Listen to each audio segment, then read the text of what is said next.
Programang ito ay rated SPG. Striktong patnubay at gabay ng magulang ang kailangan. Maaaring may masiselang tema, lengguwahe, karahasan, sexual, horror o droga na hindi angkop sa mga bata. Tuluyan nang napatunayan sa hukuman na walang kinalaman si Lilet sa pagkamatay ng ina niyang si Attorney Meredith.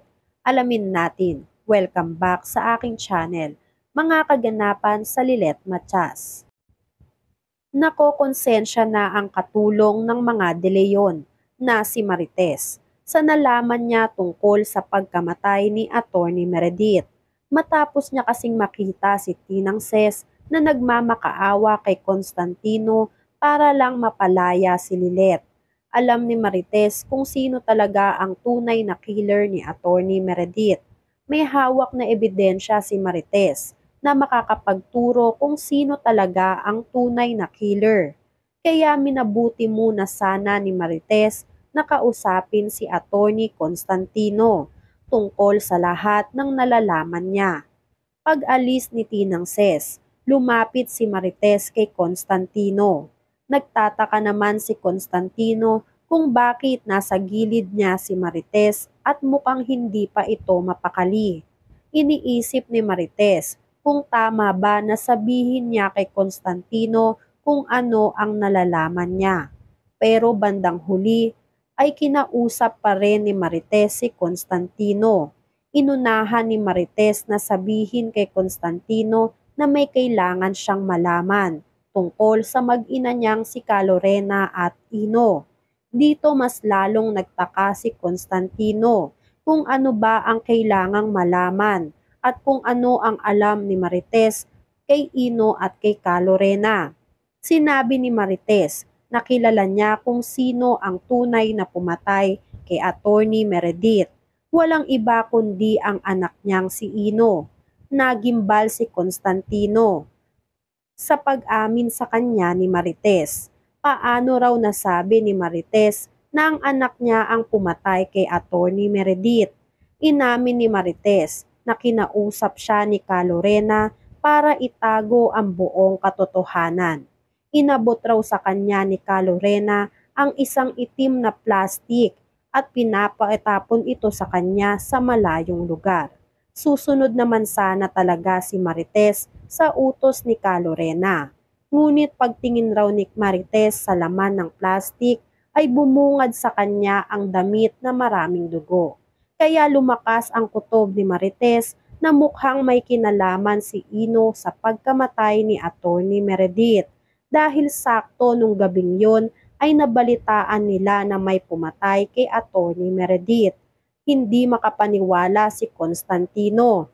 Kaya sinabihan niya si Marites na wala munang dapat makakaalam kung ano ang nalalaman niya. Kailangan muna raw kausapin ni Constantino ang asawa niyang si Calorena. Umuo naman si Marites. Nag-aantay si Constantino sa pagdating ng asawang si Calorena. Hindi alam ni Constantino na dumalaw pa si Calorena kay Lilet sa kulungan. Nakakaramdam nga ng guilty itong si Calorena sa ginawa niyang pangdidiin dito kay Lilet. Alam ni Calorena sa sarili niya na si Ino talaga ang tunay na pumatay kay Attorney Meredith at wala lang siyang choice para idiin itong si Lilet. Gustuhin man sanang aminin nitong si Calorena kay Lilet ang tunay na nangyari ay hindi magawa ni Calorena dahil ang iniisip ni Calorena ay ang kapakanan ng anak niyang si Ino. Ayaw na ni Calorena na bumalik pa sa kulungan ang anak na si Ino.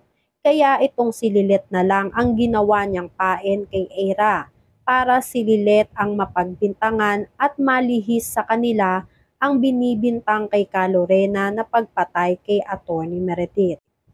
Ramdam sa mga salita nga nitong si Calorena kay Lilet na may tinatago siyang lihim. Sinabi ni Calorena kay Lilet na hindi niya deserve ang kabaitan ni Lilet sa kanya dahil may malaki siyang pagkakamaling nagawa kay Lilet.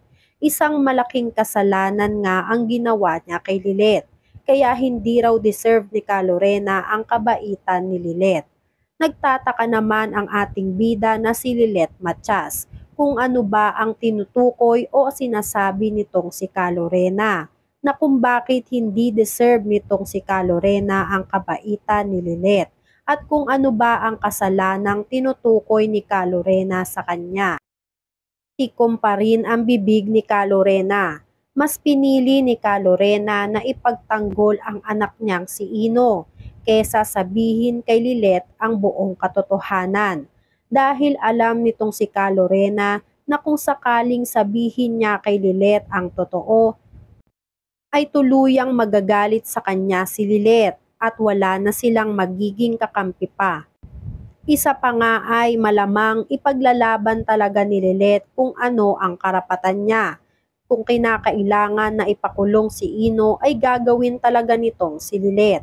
Samantala, iyak ng iyak naman itong si Tinang Ses dahil hindi siya napagbigyan ni Constantino. Alam naman dapat ni Tinang Ses na hindi siya dapat nang hihingi ng tulong kay Constantino dahil hindi naman si Constantino ang nagsampa ng kaso kay Lilet. Walang iba kundi ang stepsister ni Lilet na si Eira. Si Eira dapat ang kausapin nitong si Tinang Ses. Dahil isa nga lamang itong si Constantino sa nakikisawsaw sa kaso nitong si Lilet. Samantala, dahil nga sa nalaman nitong si Atty. Renan kay Eira na handa nang ipagtanggol nitong si Kurt si Lilet sa korte, ay pinaghandaan nila talaga ng lubos ang pagkikita nila o paghaharap nila sa korte. Ramdam na ramdam nitong si Atty. Renan kung ano na ang kahihinatnan ng kasong hinahawakan niya. Kung sakaling ipagpatuloy pa nitong si Eira ang ugaling pinapamalas niya dito kay Lilet. Alam nga nitong si Atty. Renan na kakaiba ang ugali ni Eira at hindi na nga niya magawa pang pigilan si Eira sa mga ginagawa niyang kasamaan kay Lilet. Nag-umpisa na ang paglilitis kay Lilet. Hinarap na sa korte ang witness nila Eira na si Ate Evelyn. Bakas na bakas nga sa mukha nitong si Ate Evelyn na kinakabahan siya sa pagsalang niya sa witness stand dahil alam niya sa sarili niya na may tinatago siya at binayaran nga lang siya ni Calorena para idiin sa korte itong si Lilet. Kahit pa nga tinuro na ni Ate Evelyn itong si Lilet na siya talaga ang totoong sospek sa pagpatay kay Atty. Meredith, ay hindi pa rin nagpatalo itong si Lilet. Ginisa niya sa sariling mantika itong si Evelyn. Kinakabahan na nga si Ate Evelyn at hindi na makasagot sa bawat tanong na binibitawan ni Lilet. Ramdam na sa buong korte ang tensyon na nagaganap sa tanungan nitong si Lilet dito kay Evelyn. Unti-unti na rin ngang nalalaman nitong si Atty. Renan na hindi talaga si Lilet ang may kasalanan sa pagkamatay ni Atty. Meredith. Kukonsintihin pa rin kaya nitong si Constantino ang mag-ina niya na si Calorena at Ino? Yan nga ang mga kaganapan at mga dapat nating abangan dito sa Lilet Matias. Kung gusto nyo pa ng mga gantong klaseng video ay mag-subscribe at i-like itong video na to. Maraming salamat po.